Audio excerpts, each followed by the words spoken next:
Alors, on va faire un petit problème de remplissage, c'est-à-dire qu'on va prendre des bonbonnes pour remplir un ballon, un problème de gaz. Donc, j'ai pris un petit peu d'avance, j'ai déjà sorti mes données. Alors, ce qu'on doit faire, c'est gonfler un ballon de 2000 litres avec de l'hélium à 22 degrés Celsius et 100 kPa. Votre hélium se vend en bonbonne de 25 litres, dont la pression est de 6500 kPa à 25 degrés Celsius. Et là, vous avez une phrase clé qui est très importante, qu'on vous dit que le gaz ne peut être transféré que si la pression dans la bonbonne est supérieure à celle de ballon.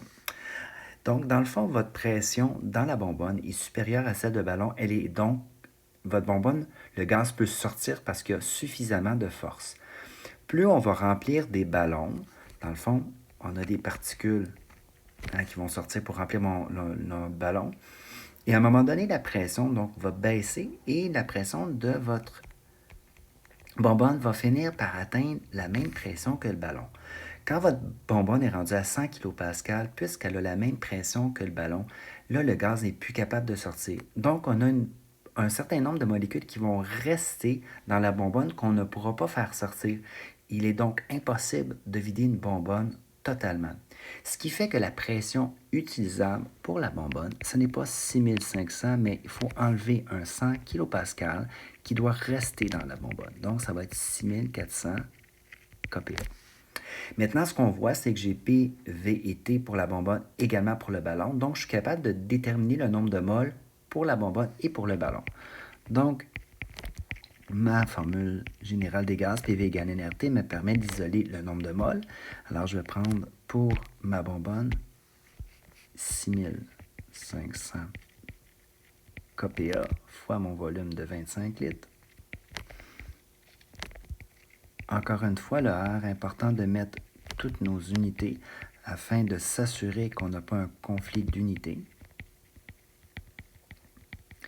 Donc, mes kilopascals se simplifient, mes litres se simplifient, mes K se simplifient. Il me reste donc des moles.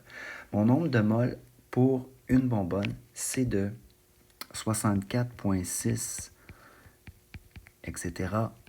moles. Je vais refaire le même type de calcul. Cette fois-ci, je vais prendre les données d'un ballon. Donc, 100 kPa multiplié par mon volume de 2000 litres. Je divise par mon 8,31, ma constante des gaz parfait, et je multiplie par ma température en Kelvin. Mes kilopascals se simplifient, mes litres aussi, mes K. Je vais encore avoir des moles.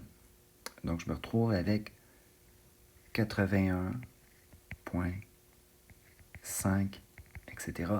moles. Ça, c'est mon nombre de moles pour le ballon. Si je vais un petit peu avec des couleurs. Ça ici.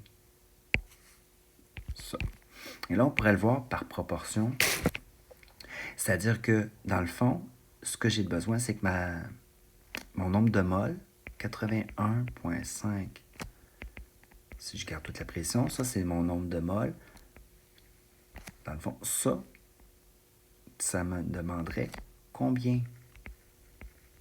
de bonbonnes, sachant que j'en ai 64,6 moles. Ça, c'est pour une bonbonne. Alors, on voit qu'on pourrait résoudre ça. Donc, mon nombre de bonbonnes que je vais avoir besoin, ça va être 81,5 moles divisé par 64,6 moles. Ça, c'est le nombre de moles, finalement, pour une bonbonne. Mes moles se simplifient. Je vais me retrouver avec le nombre de bonbonnes. Et j'arrive à 1,26 bonbonnes. Et là, je ne peux pas acheter 1,26 bonbonnes. Je vais donc être obligé de l'arrondir à 2 bonbonnes. J'ai donc besoin de 2 bonbonnes. Et je n'utiliserai pas au complet ma deuxième bonbonne. Alors voilà pour notre problème de remplissage.